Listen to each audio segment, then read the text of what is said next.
Hi ladies! Follow along with me. Let's make a layout from the Creative Memories blog. I really wanted to do a Halloween page because I wanted to try the new Hide and Eek paper. So I just did a search for Halloween, found a layout that I wanted. This line is really cute. It has a paper pack, a cardstock pack, and stickers. So I'm just going to get all my materials ready. You can follow along with me if you want. You can pause and follow my steps. You can follow the instructions on the blog, or just watch me on fast forward.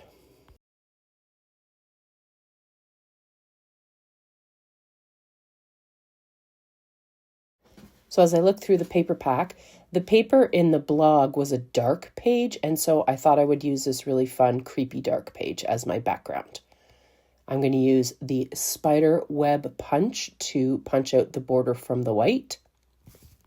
This punch makes a border and a frame. I want the frame part. The line on the front of the punch is the line you're going to follow if you want a border.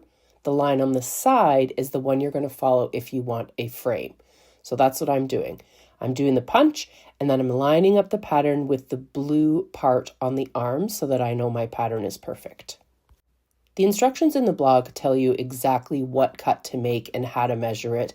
I am not that girl. I know that I need a big circle, and they suggested the red blade, so that's what I'm doing. You could certainly measure this, but that is not the kind of scrapbooker that I am. The picture in the blog has a coordinating piece of paper behind, so I'm just trying to find one that I like. This is the beauty of the blog. This is not the same paper pack that they use in the blog. I'm just trying to make it the way I want to make it using a totally different paper pack. I'm laying it out to make sure I like how it looks. And then on to the next part. There's a cute little strip that runs along the bottom, and it lines up perfectly with the spider webs. So I cut a 2-inch strip just like the instructions, and then I fit it right into the center of the punch so that I know that it would match up perfectly. Now I'm just trying to find a coordinating color for the background photos. And I'm cutting them the same size that they suggest in the blog. Again, it doesn't have to be the same. You could make it up. I'm happy with the layout, so I'm going to start to stick it down. I love the repositionable tape for these little details. Regular tape you would definitely see, but the repo just sticks to those spider webs and nowhere else, and it just goes so smoothly.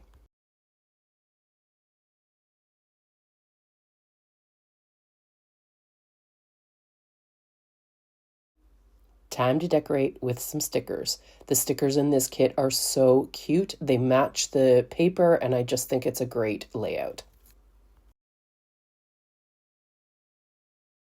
The blog post also shows you how to make a border, so that's what I'm going to follow next. I'm using the Bat Border Maker cartridge, and I'm going to punch out a row of bats. I didn't use them on this page, but look at how adorable these little bats and stars are that you punch out. Love them. I am following the measurements on the blog here because the border has the spiderweb punch punched out on the bottom of the border, so I did want to make sure that it was right. This time, because I'm just wanting a border and not a frame, I'm using the marks on the front of the punch. I'm going to use one of my fancy trimmer blades to make a nice little decorative edge on a strip to go down the center of my border. And then I'm going to use some of the stickers to decorate that border. I wanted a color that goes behind the bats so that they would stand out. Luckily, the cardstock pack that came with this bundle has the perfect color that already matches some of the other papers. Again here, I love the repositionable tape. I can tape all over those bats and know that you're not going to see any of my tape in behind. You can never have too many stickers on a border, so I'm doing a little bit more embellishment. This trick or treat one seems perfect. Now the blog post was only for a single page layout, but now that I have this cute little border, I thought that I would try to make it into a double page because why not? And so here I'm just using the same papers that I used on the other side, and I'm kind of making it up. I thought I'd do some 4x6s since the other side has smaller picks. And so I'm just kind of getting some of that matching paper and throwing together a page that kind of goes with the other side.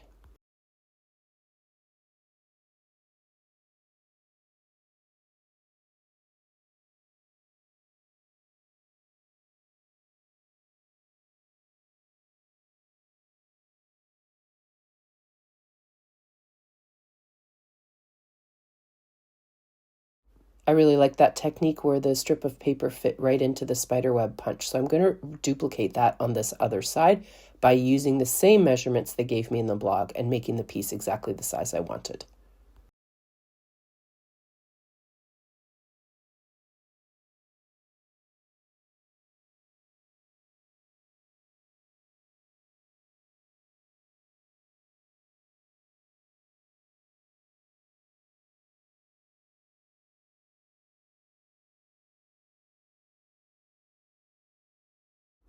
And of course, just a few more sticker clusters to gather everything together.